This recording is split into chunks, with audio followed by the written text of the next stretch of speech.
Welcome to the I Want to Know podcast. I'm Josh Spector. I am your host. If you don't know who I am, I'm the creator of the For the Interested newsletter, which you can check out at fortheinterested.com. If you're new here, welcome. This podcast exists to help creative entrepreneurs get their questions answered. Here's how it works. In each episode, a different guest comes on and asks me 3 questions.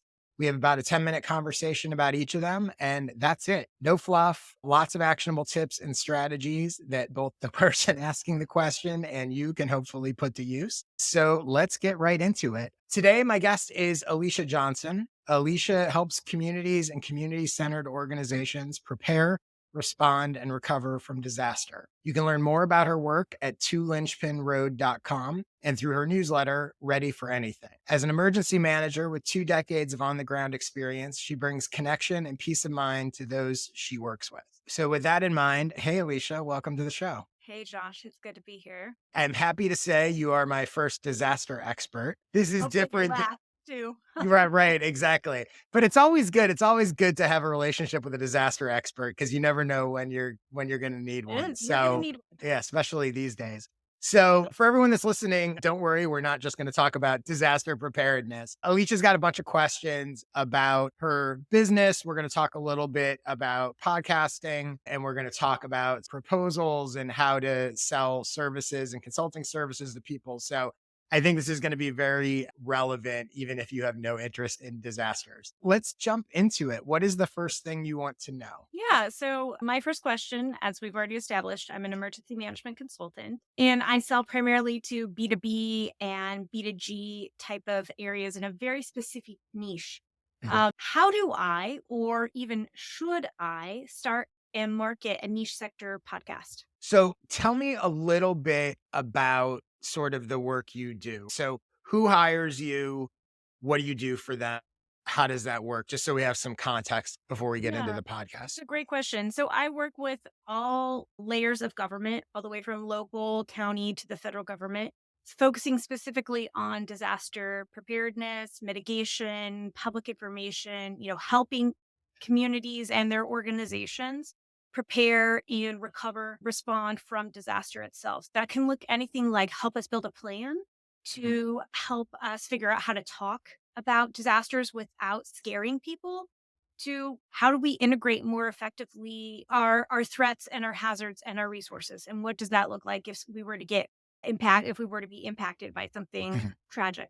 So there's a lot of niche elements inside that little tiny space. Mhm. And I think the overarching question for me is it worth it to delve into the podcasting forum? I love audio. I Mhm. I feel comfortable in this area, but is that worth exploring, or should I put my time and effort into something else? And most people are hiring you before they've had a disaster or after or both. A mix of both. So a lot of times what happens is they've experienced something and then they receive federal grant money or grant money from some other organization, and now they're trying to pick up the pieces and plan for the next thing. Okay. They are aware that it can happen to them, and now they want to prepare for the next time.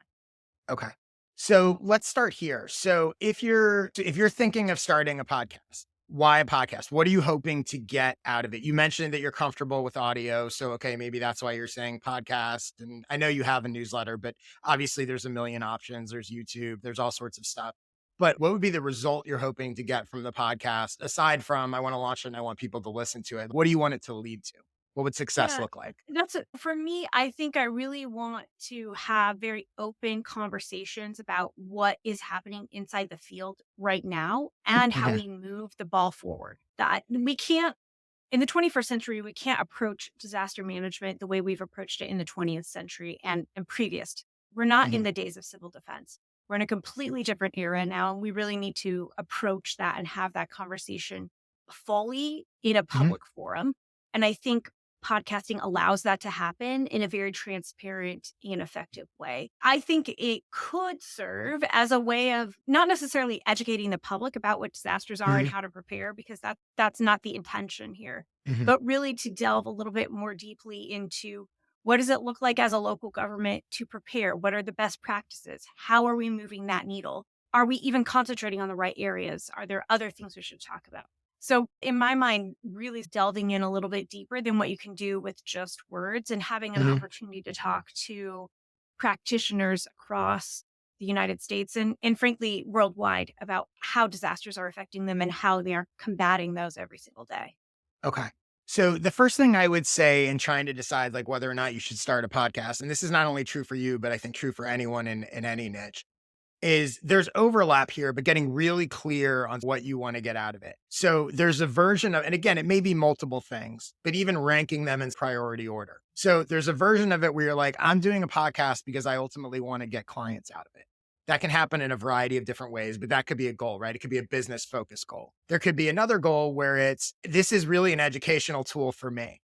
It's an excuse for me to learn and learn from these other people and do this thing. And it's not necessarily, yeah, it'd be great that maybe it leads to clients, but that's not my primary goal. I'm actually doing it because I want to learn from others in this space. Then there's another one that might be a relationship driven. This gives me an excuse to connect with people who otherwise I might not be able to connect with. And in some ways that leads to business. In other ways, it leads to maybe resources, or relationships can be powerful in all sorts of ways. So there can be all sorts of different values here. But I think taking those three as an example, is this about business? Is this about me learning? Or is this about me forming relationships? And again, knowing that you're going to check multiple boxes most likely, but the clearer you are in your own mind of what order those goals come in is going to help you figure out what this show is and how do I approach it. Because, for example, if it's about your own education and learning, it doesn't really matter how big an audience there is for it. If it's about relationships, all that matters is the people you want relationships with are willing to come on and talk to you and whatever. So maybe audience matters a little in order to get them, but maybe it doesn't. And if it's about clients, it doesn't really matter how big the audience is. If it's actually turning into business for you, it can be a very small but targeted audience. So getting clear on what you want out of it is the first step to sort of deciding, should I do this? The second thing I think you want to think about is, with those goals in mind, whichever are sort of most important to you, how big is the potential audience for this show? An underlying part of, is it worth me starting this podcast? Should I do it? There's an unsaid thing that is, are there enough people that are going to listen to it? What if 20 people listen to it? But I think understanding how big is your potential audience and understanding that in comparison to your goal. So I'll give you a newsletter example. I have a client who's in a very niche market. They've had a newsletter now for a couple of years. It's really successful for them. But when we started, one of the things I asked them was like, well, how big is the audience for this potentially? And they were like, this is really only relevant to maybe 5,000 people in the world. So if they have 2,500 subscribers, and I think they're at around 2,000 now, that's like half of the potential market. That's a massive success, even though lots of newsletters would go, oh, 2,000 subscribers. I have 100,000, but it doesn't matter. So keeping that context when you go into it and going, okay, the potential audience for this show might be 500 people. But if 50 of them are listening, this is very valuable. Right. This is huge. This is very valuable for me, again, depending on what your goals are. So that's something to think about and consider. The other thing, and this gets into sort of what I was saying about learning, or especially relationships as a goal, people default to the idea that the value of the podcast is in the audience. But actually, a podcast can be a Trojan horse, and the value's in the connections. The values in the podcast gives me an excuse to get these people to talk to me, to give me access to learn from them, to whatever. If I just called them up and said, hey, I do this and I'd love to have a conversation with you, maybe they say yes, maybe they don't, but somehow the podcast, the interview format, the whatever, they're way more likely to. So if you decide that that's a big part of the reason for it, then don't beat yourself up if you have 50 listeners. Who cares? That's not the point. Another thing to consider, and again, my goal here is not to say, yes, you should start a podcast, or no, you shouldn't. There's a million variables, right? It's to help you figure out, how do you think about making that decision and which way to go? So the other thing I would throw out there for you to consider is, if you're going to start a podcast, you're essentially making a bet and investing X amount of time to record it, to do it, to whatever. And you're saying that this amount of time, I'm making this up, I'm going to spend 5 hours a week on this podcast in various ways. What I want, the return on my investment of 5 hours is this. I hope it gets me these clients. I hope it gets me these relationships. I hope it whatever. I hope I learn these things. Taking that, and then before you do it, thinking about, well, would I be better off investing that 5 hours in my own podcast, or in trying to be a guest on other people's podcasts with your goal in mind? So let's just take a hypothetical and say the goal was to get clients. If you had spent 5 hours a week on your own podcast, is that going to do more to get you clients than spending 5 hours a week being a guest on other podcasts? Maybe, maybe not. There's pros and cons to each. But I think a lot of times people forget that depending on what your goals are and what you want to do, you don't necessarily have to have your own podcast and build it from scratch to leverage podcasts as a medium and podcast audience to get yourself out there. One quick example, there's a guy named Derek Sivers who's a blogger and author and really great. He has a podcast that is literally just his appearances on other people's podcasts. So when he agrees to go on someone else's show, part of the deal is you also let me repurpose that show on my own feed.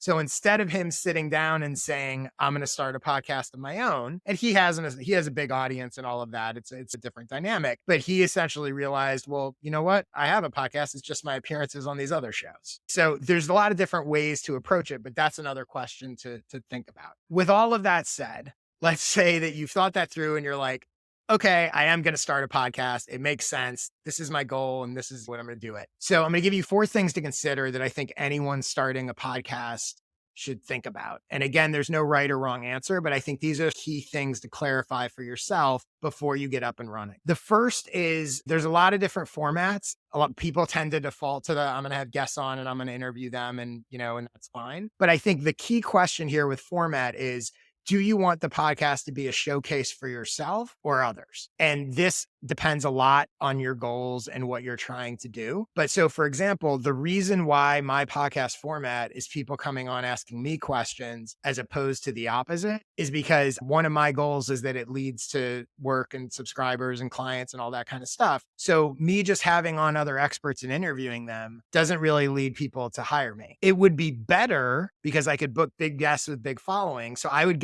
grow a bigger audience faster if that was my goal, to have other people on that have big audiences. But that's not my goal. My goal is for it to lead to business to me. So I chose a format that showcases my expertise, not just other people's expertise. So thinking about the format and choosing a format that aligns with your goal, really important. The second thing to consider is, how can the podcast you create provide actionable value to your target audience? And what I mean by that is, what can they do after listening that they couldn't do before without necessarily hiring you? Even if your goal is to have them hire you, even if you're interviewing other experts, what can they actually do so it goes beyond just, this is an interesting conversation and this person shared X, Y, and Z advice, but even having a segment, even if you do a typical interview where you're like, oh, what's your advice about this, that, and the other? Even having a segment or at the end going, look, here's the 3 action steps. You can't do all this stuff. I'm making this up. You talk with an expert about forest fires and he shared all this wisdom, but they can't implement all that right away. So maybe your last question or your first question is, give me 3 things they can do in the next month that's going to help them with forest fires. And that shifts. Most podcasts are just interesting. They're not actionable. Mm-hmm. As soon as it becomes actionable, becomes way more valuable. So I think you always want to figure out, how can I make whatever we're going to talk about and whatever the format is actionable? The third thing I think you should consider is, if you had to invite people to listen to your show one at a time, say there was no mass marketing, how hard would it be for you to find those people? So my guess is, in your situation, that you know relatively specifically who the audience is, right? It's people in these positions in government. It's people in this, whatever, their job titles. Even if you don't know them personally, you would be able to go, okay, I could go on LinkedIn and find the people at these companies and these government positions. And if I had to one-to-one go say, hey, I got this new show, I could find them. Number one, you could do that if it's relevant. Like it's you can actually do that to grow the audience. But it's a good exercise, even if you're not going to do it, because it helps you clarify who you're actually talking to. If it's difficult for you to figure out who I would reach out to individually for this show, the show's probably too vague in terms of who it's targeted at. And then the last tip I have for you is, and this is for anyone who has a podcast, there's a book called Make Noise by Eric, I think you said I don't know if it's Nuzum or Nuzum. Nuzum. We'll put a link in the show notes. He's a guy who worked for NPR for years and has produced like 1 million podcasts and that kind of stuff. It is a fantastic book about how to launch a podcast, how to figure out how to market it, everything about podcasting. I highly, highly recommend it. And towards the beginning of the book, he has 4 questions that he actually recommends that people consider. And there's a little overlap with what I just said, but I'll share them here anyway, because I think they're good. The first question is, which version of you are you on the show? And he points out that all of us have multiple versions of who we are, but that when you host a podcast, it's important to go, I'm this version of me. I have interest in sports and politics and whatever, but the version of me on this show is the creative entrepreneur. That's what it is. Right. And so getting specific of that. The second question is, who are you speaking to? Which is obvious. Get very specific about your audience. The third question is, what do you have to say? So from a macro level, what is the point of this podcast? A lot of times people think about it on an individual episode level, but what is that through line message that connects all of these episodes? And then his fourth question is, what effect do you want to have on the listeners? Which I also think is really powerful. It gets into sort of what I'm talking about actionable advice, but also what do you want people to come away from the show feeling? Do you want them to feel inspired? Do you want them to feel angry? Do you want them to feel confident? What sort of emotionally do you want them to feel, or what do you want them to do coming out of it? So maybe not exactly answering your question. I answered your question with a bunch of questions, but hopefully, does all that make sense? Does that kind of give you a Yeah, lot to think about? it does, and I'm excited to read Eric's book, Yeah. and it does help me think about it in a new way, about Mhm. establishing what are the priorities and the reasoning behind it. It's Yeah. not, and also, like you said, who are you bringing to the table? Not just in terms of Mhm. guests, but as yourself. How are you Yeah. showing up, and what does that look like? So, yeah, Cool. absolutely. Thank you. Great. Let's get to your second question. What is the next Sure. thing you want to know? So, in emergency management, a DEI and trauma informed approach should, I believe, change our approach to emergency preparedness in the Mhm. 21st century. But I feel a little bit like Henry Ford, like the way he felt when he was trying to make the car go mass, right? Where he's saying, Mhm. if I asked them what they needed, they would have said they would needed a faster horse. Right. So they're not talking about, oh, we need a vehicle. We just need the Mhm. horse to go faster. How do we introduce, or how might I introduce the importance of DEI and trauma informed approaches to emergency preparedness and a new way of looking at these things when it's not really talked about? What does that like? Yeah. It's essential, and yet we're sort of glossing over it. And I'm not sure how to go deeper in a way that is effective. Mhm. So I love this question. I think it's super common because at its core, what you're asking is you're saying, look, I think I know what people need, but they don't realize they need it. On some level, you're saying, how do I convince people or make them realize that this is what they need when they don't get it? I mean, a really good example of this is I've met with current clients who don't bring up equity, don't bring up DEI or trauma Hmm. informed approaches when we talk about the initiation of the project. And Hmm. then weeks into it are like, oh, by the way, we need to talk about equity. We need to talk about, so it becomes an issue because they've Right. read about it in a newspaper, they've seen a Hmm. previous event, and they're like, oh, hold on, this could happen here. We need to start talking about how we look Yeah. at DEI and trauma and how we communicate about that. So it is coming up. It's just not the Hmm. initial thing that they think about. Right. And so when they write the request for proposal, We're not asking about it. they're not asking for it. So there's a couple things here. I'm going to start with one sort of concept, and then I'm gonna shift a bit. But so the first is, understandably, you're seeing this as a challenge, but it's also possible that it's a strength or an opportunity. And so what I mean by that, and I've said this before, I firmly believe every strength is also a weakness and every weakness is also a strength. So in the context of this, the fact that it's not top of mind for them also creates an opportunity for you to draw a line in the sand. And again, I don't know how many people see it top of mind or not, but it gives you an opportunity to go, our ideal clients, we work with people that do see this top of mind. Aim for that, which will attract those people to you, as opposed to trying to convince the people or be like, oh, but you guys are forgetting you also need to think about this. So I'm going to give you an example. So for myself, like when I would talk about social media, one of the things that I would always say is that people overpay for social media management and underpay for social media strategy. That people all Agreed. the time would be like, will you run my accounts? Or they'd hire agencies, and agency proposals would be, we're going to post 5 times a day for you on your 4 different channels. And we're going to do blah, blah, blah, blah, blah. And it was all about management. And my take is that management's not hard. What's hard is figuring out what to post. The strategy is hard.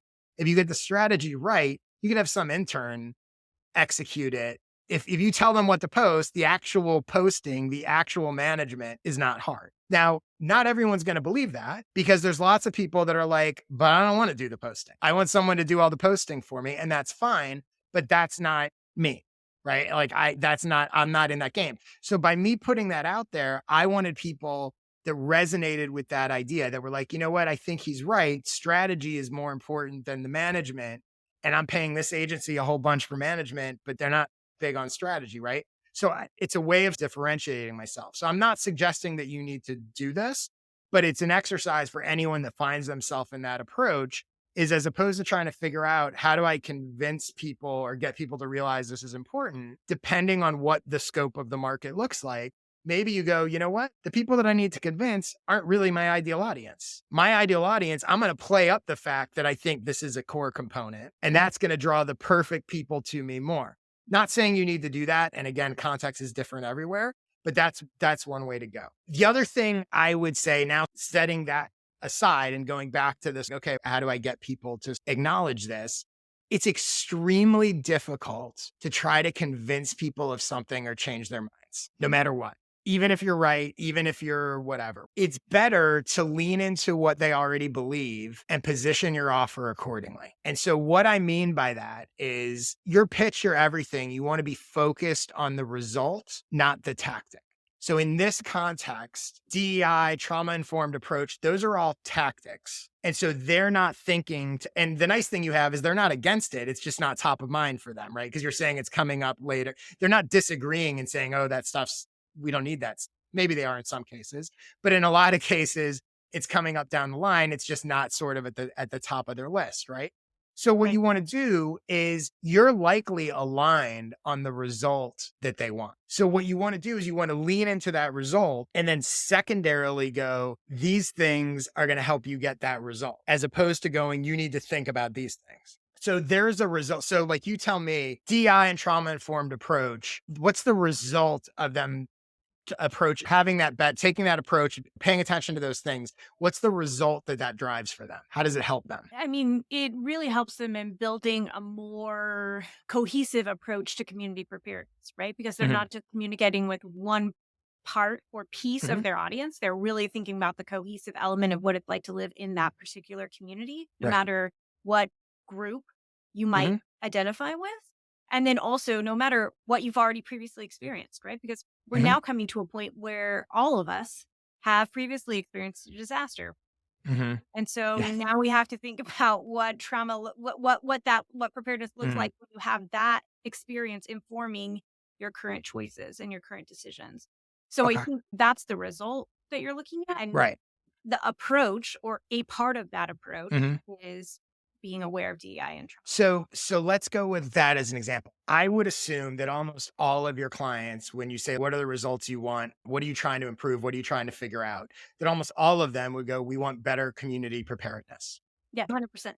So this is very subtle, but the difference between going in and going, you need a DEI and trauma informed approach and plan, versus going in and going, you want community preparedness. Yes. Here are the keys to doing DEI, trauma, whatever. Even though in your mind it's a priority, it has to do with how you present the information. So you're pitching the results that you guys are aligned on and that they want. And then you're saying, if you want that, this is the best way to do it. The tactic is secondary always, versus going in and saying, we help you do A, B, and C tactic. And what's interesting is if you think about, like, even in my previous answer where we're talking about podcasts, what was the first thing I did? What's the result that we want? Figure out the result you want. And then here are tactics that you can use to get that result. Versus I didn't come in and say right off the bat, like, oh, you should don't interview people on your show, do this, do that, whatever. So I think if you do that and you can still prioritize it, but now it's coming in and they're not going, well, I didn't reach out to you about DEI stuff. That's not what I'm looking for. I wanted community preparedness. It's very subtle, but the whole thing shifts when you're like, you want community preparedness. We're experts in community preparedness. Here are the keys to community preparedness, And right? DEI is And one of them. exactly. So the other thing I would say here, and by the way, when you do that, so you're pitching result and tactics secondary, you're more likely to be aligned. And then the key, what seals the deal, is when you're able to prove that your tactic is a better way or an important or great way to get the result that they want. So when you're able to go, you want community preparedness, awesome. We're going to help you get community preparedness. Here's how you get it. And then you can throw out cities that have DI trauma approach programs, X, Y, and Z, whatever you can do to prove it. What they're hearing is, or what they want to hear, and this is especially true in consulting and all that kind of stuff, they want to hear, she gets what I want. So they want to hear mimicked back to them their words, and then they'll buy into the rest of it versus you need a trauma informed approach plan.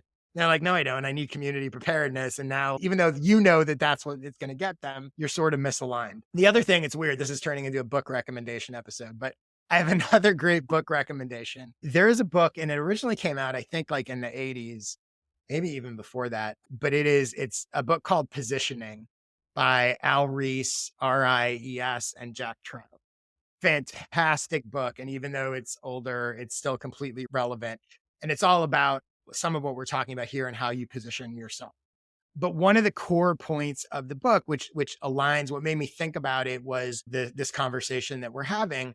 And one of the things that it talks about is people think that they create their own positioning in a market and then convince people. But in actuality, your positioning already exists in the person's mind. And it's your job to stake it out. A different version of stop trying to convince them of a thing, start with where they're at, and then feed into it. So I actually wrote down this little excerpt from towards the beginning of the book where they talk about it. So this is the excerpt. It says, to be successful today, you must touch base with reality.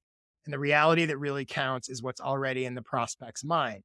To be creative, to create something that doesn't already exist in their mind is becoming more and more difficult, if not impossible. The basic approach of positioning is not to create something new and different, but to manipulate what's already up there in their mind, to retie the connections that already exist. Positioning theory says you must start with what the prospect is already willing to give you. So they want community preparedness. They're willing to believe you're an expert in community preparedness, and then they're more likely to trust the tactics that you suggest to use versus you're just pitching the tactic and they're like, I don't believe in that. Not that I don't believe in it, but that's not what's top of mind. Right. So does that all make sense? Can you see how that might? Yeah, I can. And I love the approach of strategically aligning it and then tactically building a ladder, essentially. Mhm, And I think it actually aligns really well to the conversation we were having about the first question in terms of niching into a podcast and mhm. how that fits with strategy and what types of interrelationships and tactics there are. And it also aligns with my third question. There we go. Nice, beautiful segue. I know. Wow, I really nailed this one. So what is that third question? You're a professional guest. Yeah. So my third question is around outputs, outcomes, and values. And when my team and I work on a proposal, and we really struggle with that outputs, outcomes, and values type of thing because we're responding to RFPs and they already Mhm. have a view in mind. So how do we Yeah. align them with how do we nail that approach by essentially saying, look, not only are we experienced and capable, but these are the values, the outcomes, the outputs that we can drive for you. And where does that fit in our Mhm. proposal process? Tell me, why do you think that you struggle with them? I think I struggle with them. I think mostly because it's difficult for me to tell them apart sometimes as I'm reading. And it's also difficult for me to like really hone in on concisely describing what Mhm, is the value, what are we delivering, and mhm, what's the strategic outcome, what's the tactical output, how does that all fit in? So it's in my head, it's very jumbled.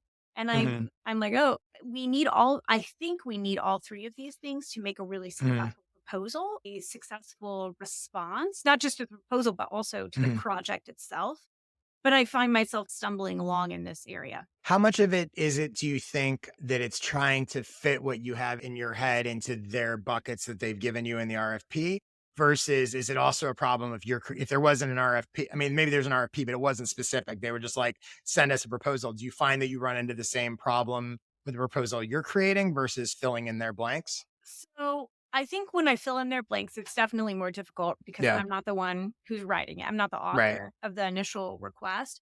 When I Hmm. write my own proposal to like a blanket, hey, we've had a conversation. I'd love to work with Hmm. you. Tell me what you can do for me. I think what I trip up on is I can explain the value, but it doesn't sound as concrete as I Hmm. know it can be. And then I also have a tendency to be like, oh, and outputs are outcomes or outcomes are outputs. And I'm like, whoa, Right. I totally lost Right. which and why they're that way. Right. So yeah, I'm just Okay. curious. So let's start here. I always like to, it's funny, my wife works in advertising sales. So she deals with RFPs all the time. And it is amazing how it can get real convoluted based on whatever language they want to use and et cetera. So let's start here. If you zoom way out, do you feel like you're clear on the transformation that you help people or clients make? And how would you describe, and maybe it's different things for different types of clients, but let's take one as an example. Maybe even pick like an RFP you've done recently or something specific where it's like, what is the point A that they're at? So here's how I think that all sort of work and value is created through transformation. Someone or some organization is at point A, they want to get to point B, and your work, they hire you, your content, your whatever you do is the bridge. So let's define what for a potential client for you, like what is the point A that they're at and what is the point B that they want to get to? Yeah, I completely agree. Transformation is ideal. Thing that I've noticed in RFPs, especially when it's government-based RFPs, is Mhm. that transformation gets stripped out of all of that process because they're simply saying, we need X to fulfill Y. We need a plan to respond to our known threats and hazards, right? We need an earthquake response plan. And so there's Okay. no transformation in that. They've stripped transformation out of that Well, I'm process. curious, why do you think there's no transformation there? Because that actually seems like a very Well, clear transformation to me. So for example, let's use the earthquake response plan, right? yeah, Point A is the exaggerated version is we have no idea what we're going to do if we have an earthquake. The lighter version is we have a plan, but we're not so sure that it's as good as it should be. At a minimum, we're worried about how we're going to respond to an earthquake. Point B is we have a plan and we're confident we'll be able to respond well to an earthquake. That's a clear transformation. it, Even if they don't use those words, yes, yeah, agreed. so let's talk about using some of your words. So from an outcome standpoint, the outcome is you didn't have a plan and now you have a plan. Relatively obvious. Right. Simplified, but oversimplified. The output is whatever you're going to give them that helps them get from we don't have a plan to we have a plan in theory. Mhm. Right?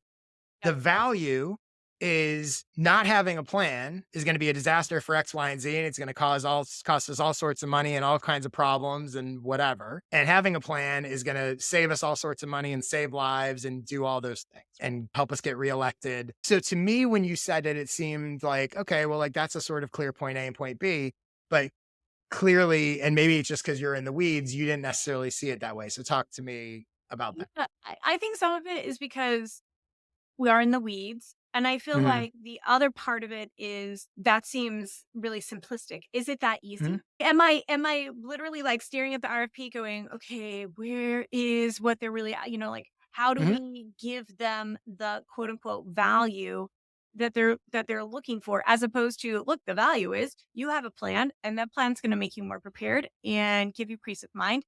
End of conversation. Ta-da. Is it Right. is it more than that? Is it deeper than that? And then So, also, how do you explain it yeah. how do you write it out? A couple of different things here. So one is simpler is always better. Part of the problem is government not the most simple in the world. So they're way for all sorts of reasons, they're way overcomplicating the RFP and the whatever, and that's making you feel like we need to be more complicated Yeah. with it. Yeah. But the truth is, people like simple. So you can fill it with jargon and gobbledygook and all that stuff and just confuse them. Or you can very simply, like what I said was completely oversimplified to you, but I think you were like, yeah, that is what we do. Like your reaction was like, oh, that's actually really simple. But simple does not mean that it's not valuable. This is where it gets key, right? So the reason I started purposefully with this simplified point A, point B is for you to go, okay, this is really simple. Now you just have to define what those things are and you have to add the specifics. So simple is before you had no plan, now you have a plan. Okay. And you go, okay, that's valuable. It's valuable to have a plan as opposed to not having a plan. But now you get specific about what makes that plan valuable. And that's where like I riffed very quickly and was like, it's going to save lives. It's going to save money. It's going to do this. It's going to get you reelected. It's going to blah, blah, blah, like whatever.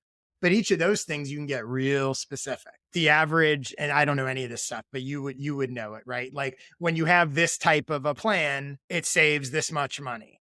It saves this many lives. The response time for a fire department after an earthquake goes from 20 minutes to 2 minutes. Like I'm making stuff up, but now you start layering those specifics in Again, keeping it simple, not jargony, but going very specifically, like, this is what having a plan gets you. And that now all of a sudden it seems real valuable. Is that possible or no? I know, I think it is, and I think you just took the RFP process from 30 pages to 3 pages, right? Right. It's literally, "Here's what we can do in 1 page. Here's testimonials or references from people Mhm. we've already done it for, and here's about the firm." I'm like, Yeah. those are your 3." So, it's so interesting. I'm working on a current project that's literally the technical approach should be somewhere Mhm. between 7 and 10 pages. Yeah. I'm like, it doesn't actually have to be 7 pages. Like, you don't need that Right. long of a technical approach. Right. So, I think I'm also getting a little bit like, yes, the simple is better. The Right. approach is solid. And then you map it into, and your RFP must fit Right. But you can also black. expand, right? So Yeah. let's say I had that, right? And I say, look, it really only takes me a page to say this is what's going to be in the plan and this is what we're going to do, but you're telling me you want 7 pages. Okay. I'll dive deeper on each of those items if I Mhm. had to. So the part I'm using the fire department as an example, right? There's a version that goes, hey, if you have a plan, the fire department response time is going to go from 20 minutes to 2 minutes. But if I need to expand this to fit the RFP, I could give you 2 pages about exactly how fire department times go from 20 minutes to 2 minutes and why that is. So it should be this sort of flexible thing, right? Where you have a one-page, which by the way may come in handy for non-RFPs, right? Yeah. You have a one-page version, but then you take each one of these elements and go, okay, this one that's only a sentence, I can make 4 paragraphs. Not with fluff, but by layering in more specifics to what that actually means. So one of your things might be your police and fire departments will be better synced and have better communication. You can express that value in a sentence, or I could write 5 pages about how police and fire departments get better synced and what happens when they're not synced and all of that stuff. The key is you're expanding not with fluff, but by zooming in and giving more and more specifics about whichever items it is that you want to share. The other thing I would say, and again, this is more general, it applies to the RFP, but also more sort of general. When you're selling, the sell is again the results. Don't just get bogged down in the tactics. So you're not selling, we have X, Y, and Z approach. You're on a broad level. You're selling, your pain point is you don't have a plan. Now you're going to have a plan. And so let me give you a quick example. It's just totally different from what you do, but I think it might be relevant. I do consulting calls called clarity calls. And plug, if anyone's interested, go to joshspector.com/consulting. So my clarity calls are 90-minute calls. I don't sell them as a 90-minute call. I sell them as a clarity call that's going to help you get clear on your messaging, your marketing, your content, your whatever, right? I'm selling the results of a clarity call, not the tactic of a clarity call. And it's really important because people will come back to me and they will ask, oh, can I book a 60-minute call instead of a 90-minute call? And my answer is always no, because I'm not selling my time. I'm not selling 90 minutes. I'm selling the result of the 90 minutes. And the result requires a 90-minute call. People are so used to buying the tactic. Oh, I'm buying your time. I'm buying, and I'm sure you see this all the time. Like, I don't know how you package your services, but they're like, It how shows many when they months ask you is for it? your Right. hourly How, rate and how right. much. Yeah, no, Right. I don't. Exactly. Yeah, yeah. No, what I'm selling you is the transformation from you don't have a plan to you have a plan, or the whatever the sort of package is. The other thing I would say along these lines, which I think can also be helpful, is thinking about the emotional reasons that people hire you. So if we go back to our point A, point B example, right? The person that's doing the hiring doesn't have a plan. They want to get to a plan. And you start thinking, well, emotionally, why is they're worried, they're confused, they're insecure, they're all of those things. They don't trust the people around them. Maybe they don't think those people are good. They, whatever it is, they want to get, they don't want to have something bad happen and them look bad. They want to get, there's selfish reasons, there's selfless reasons, there's all sorts of reasons. But literally sitting down and writing a bunch of their emotional states and then doing a transformation on that. Not only are you taking them from no plan to plan, you're also taking them from insecure to confident. Mhm, You're taking them from worried they're going to lose their job to excited they're going to get promoted mhm. or proud to get praise from their boss. It's a really helpful exercise because then you can look at and position all the things you're doing with a subtle nod to those emotional states so that when you're presenting it, you're not just saying, hey, you're going to have a plan. You're going to have a plan you can be confident in. You don't have to worry. You're going to you're going to know that you're now following the latest best practices, not what used to be the best practices 5 years ago. And I think that's the key to the value, right? Where you're Yeah, saying, look, you went from being confused to having clarity, and therefore, and that's what we're selling, clarity, yep, as opposed to 90 minutes of my time. exactly. And that emotional stuff's really powerful, and it's why a lot of people buy. One last thing, and I'll just throw in, and this is relevant, but I took a quick look at your website, which is 2linchpinroad.com. And it'll be interesting for you as you think about everything that we've talked about. And I encourage anyone who's listening and going through these things for yourself, as you think through all this stuff, then go back and look at your own messaging and website and go, is this reflecting Yeah. that? So this was prior to our conversation. I looked at the site and jotted down just some initial notes without really knowing much about you at all, just give you some stuff to think about. So the headline on your homepage right now says at 2 Lynchpin Road, we help you prepare, respond, and recover from disaster. Be ready for anything. So the first question I had is, who is you? We help you, but is that we help governments, we help emergency departments, is there an opportunity to get more specific? Maybe, maybe not. Maybe it doesn't matter because anyone that's seeing that already knows, but something to think about. And then the other thing is you have this headline, be ready for anything, pretty broad. Also an opportunity there to play into this transformation, right?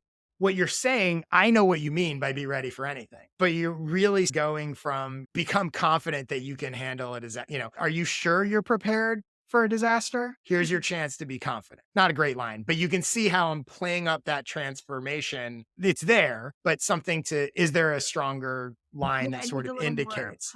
Yeah. Yeah. Mhm. Then I went and looked at your service page, and there's a headline on there where you list your services, and it says customized disaster response and emergency management.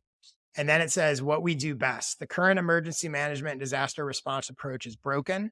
Are you ready to build a strong organization and community to protect what matters to you, what matters most to you? So my first thought, and I don't know that this is true, again, this is just a brainstorm, but are you insulting your target audience? So are there people who are running to say your current emergency management and disaster response approach is broken, Yeah. which is probably true, by the way, but you're talking to the people who are running that emergency response. Yeah. So do they look at Some would say, oh, it's broken. it might actually be a good thing. And do you get more specific? Broken how? Broken why? Whatever. The other thing is, are you ready to build a strong organization and community to protect what matters most to you? Is there a different way we can help you? Everyone's going to say, yes, I'm ready to do that. Is there a more powerful thing there? And then the other thing in general is, even though it's your services page, you really should be talking to an audience. So the headline is what we do best, which is about you. It should be more along the lines of how we can help you. Mhm. It's almost like that last line, ready to build a strong organization and protect what matters most, is almost better off as the headline. Oh, And yeah. then Mhm. less about you, more about who you're minor, but things to talk about. And then the last thing I wanted to share with you, you have good testimonials on your page, but one of the things that's interesting is you want to, even your testimonials to the extent that you can, you want to focus on results versus Alicia's great. Mhm. So when I was looking at the testimonials, I highlighted a few lines that are results. And you also may want to use some of this, not as testimonials, but to inform your copy, right? To Mhm. inform these are the results. These are people telling us what the results are. So one of the testimonials, someone said as part of it, help to increase our engagement with community stakeholders and improve our presentation materials.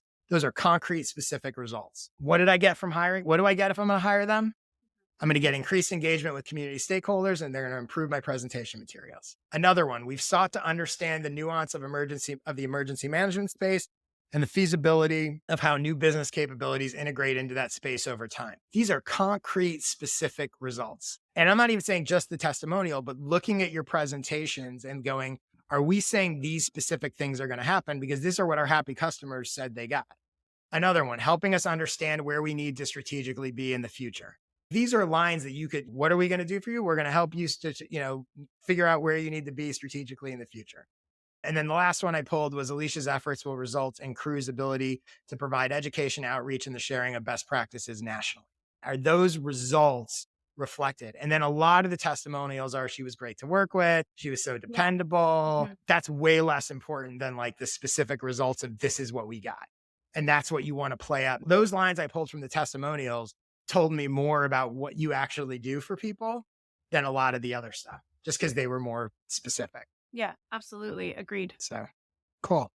Any else questions about any of this before we all go off and prepare ourselves for disaster? No, however, I'm going to be updating my website. So maybe by the time Yeah, it airs, that's probably. there you go. Cool. I'm glad. Yeah, Well, no, thank you for your help. I really appreciate it. I think we awesome. really drilled down very deeply on some of my questions and Yeah. helped me get some clarity.